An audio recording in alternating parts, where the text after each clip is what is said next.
अस्सलामुअलैकुम ख़वातीन व हज़रात। आज का मेरा मौजू गुटखा मावा खाने के लिए मखसूस है। अगर ये लोग देखें तो बहुत तवज्जो से देखें।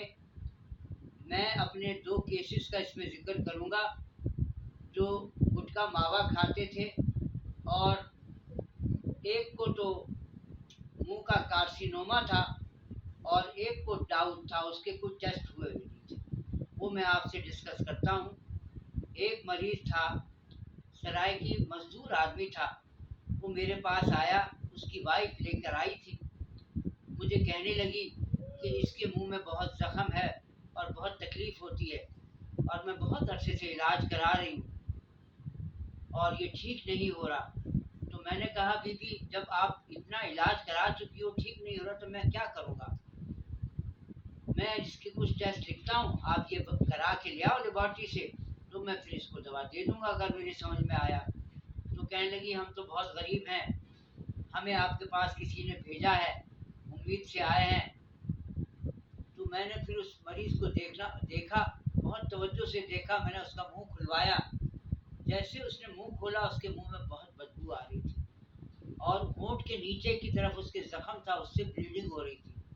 और वो ब्लड भी ऐसा था, स्याही माइल, बिल्कुल लाल खून नहीं था।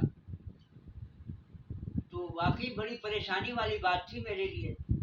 मैंने उससे बहुत तफ़सील के साथ बातें की, तो मेरी समझ में एक दवा आई जिसका नाम था एसिड सल्फ़।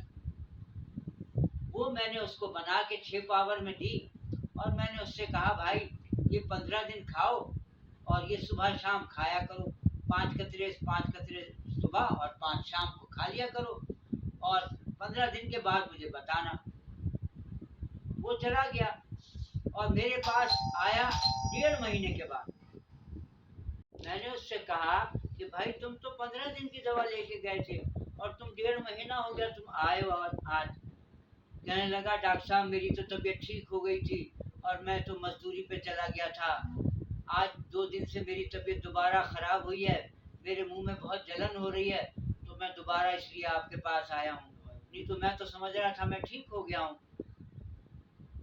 मैंने उसका मुंह दोबारा से खुलवाया और उसके मुंह को देखा, तो अब उसके मुंह से खून भी नहीं आ रहा था, बू भी नहीं आ रही थी, लेकिन एक छोटा सा निशान था।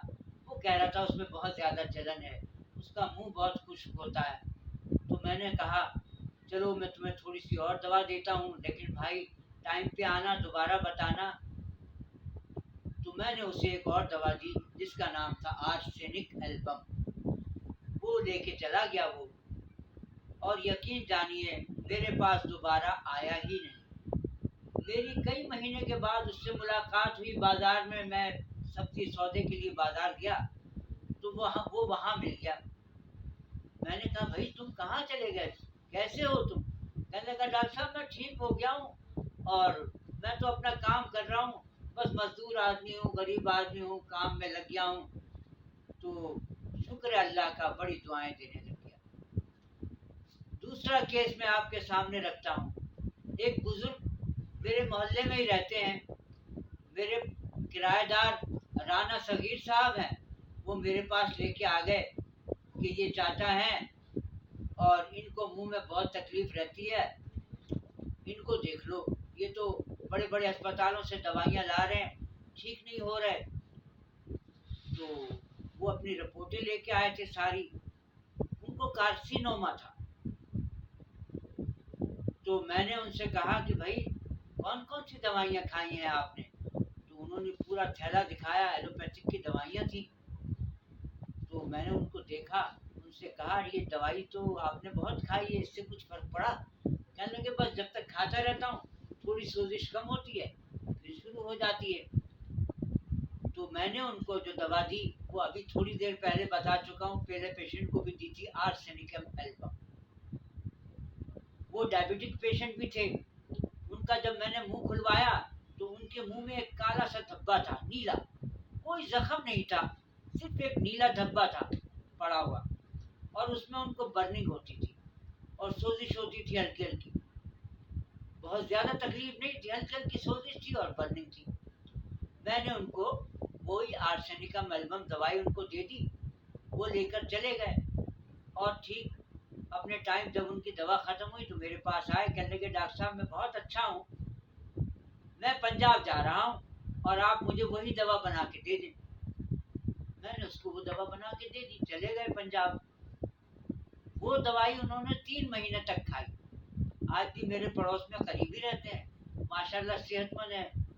तो ख़वातीन और हज़रात, इसलिए मैंने आपको बताया है कि आप में से अल्लाह ना करे कोई ऐसा पेशेंट हो तो मुझसे रब्ता करे, मैं उसके लिए दवाएं तजवीज़ करूँगा। मज़ीद इंफॉर्मेटिव वीडियो के साथ आपसे राब्ते में रहूँगा। आप मेरे चैनल को सब्सक्राइब करें, शेयर करें, बेल आइकन को दबाएं। इंशाअल्लाह मज़ीद वीडियो के साथ आपसे मुलाकात होती रहेगी।